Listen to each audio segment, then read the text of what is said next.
Welcome to episode 56 of Insects for Fun, the weekly podcast covering all things entomology and creepy crawly. Today, we're taking a look into a beetle that packs some crazy firepower in the form of boiling acid. Bombardier beetles are a group of ground-dwelling beetles in the family Carabidae. There are over 500 species known, and can be found on every continent except for that one dark and cold special place, Antarctica. I had to say it this time, because I have no idea if there are new listeners on this episode. But yeah, these beetles are pretty much everywhere on Earth, and inhabit woodlands, grasslands, and even deserts. Don't expect them to be all over arid climates though. The fact is, these guys need moisture for their eggs, and they prefer an area that can provide cover during the day and water. Many are actually found near lakes, ponds, and rivers. As for their appearance, the beetles come in a variety of colors and sizes, but the body shape is relatively similar.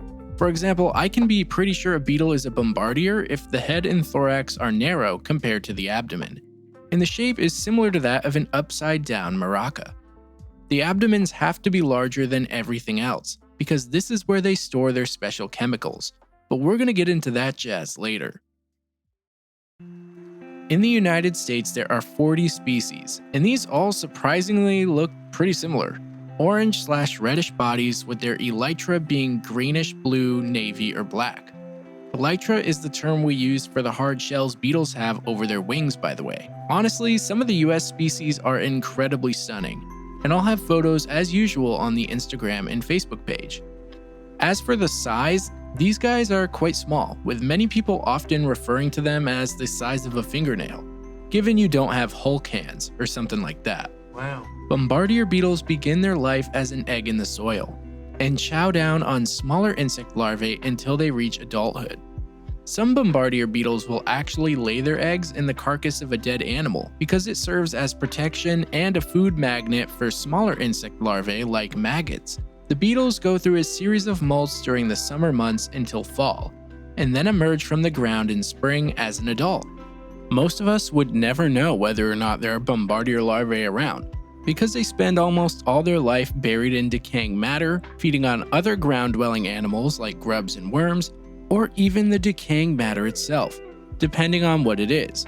The adult beetles are also carnivorous, but they don't actually seek out lively prey. Instead, they patrol at night looking for weakened insects or young larvae to feed on.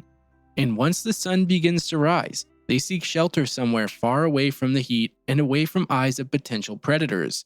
The beetles prefer a solitary life during the night, but what's interesting is that during the day, they'll hide with others, and it's been found that they don't discriminate.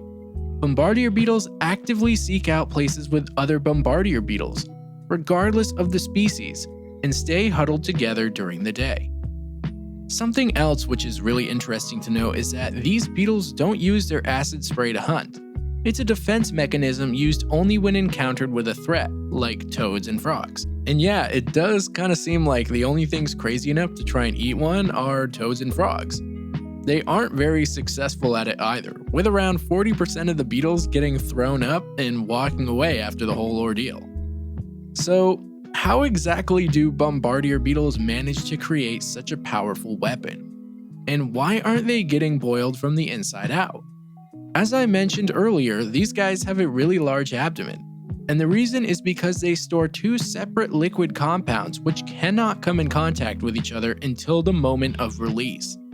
These compounds would be hydrogen peroxide and hydroquinone. When the beetle is threatened or under attack, these two liquids get released through open valves into a special chamber at the very back of their abdomen. This special chamber holds the third ingredient required for such an explosion, a special enzyme which creates the reaction allowing the Bombardier beetles to shoot out near boiling acid at incredibly high speeds.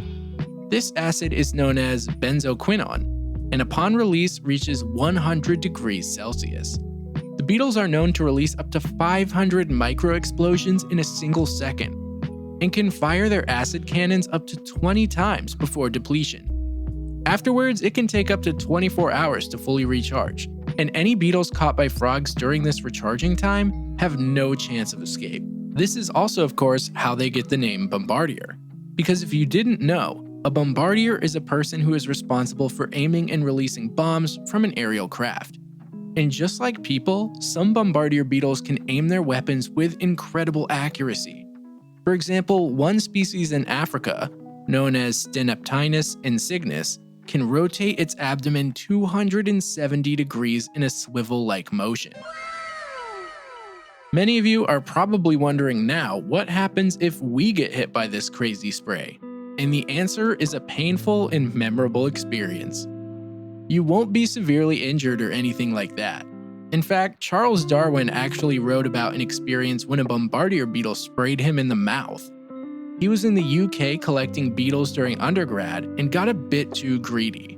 You see, Darwin already had his hands full of 2 different carabidae beetles when he came across an incredibly rare beetle in the UK known as Panagaeus crux major. Darwin did not want to lose any of his captures, so he put one of the carabidae in between his teeth to free up a hand.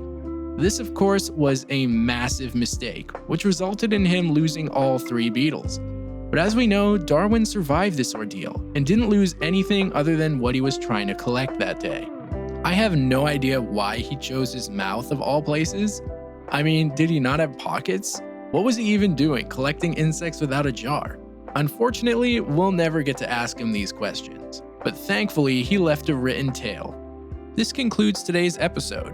As always, I hope you enjoyed it, and if you're enjoying the show, it would help me and the podcast a huge amount if you gave it a rating and a review. These really do go a long way in boosting the show's visibility. And if you want more Insects for Fun, you can support the show on patreon.com/insectsforfun, where you can get bonus episodes and vlogs, as well as polls for future episodes. Links to everything will be available in the episode notes. Also, I've been working on the merchandise, and I would really like your input for what kinds of items you'd like. So far, I've designed a t-shirt and a hoodie, which will be available in multiple colors. If you're a Spotify listener, you can directly send me a message at the bottom of this episode in your listening app. For everyone else, you can DM me on Instagram, Facebook, or send me an email. Links to all the socials, as always, are in the show notes. And thanks again for listening.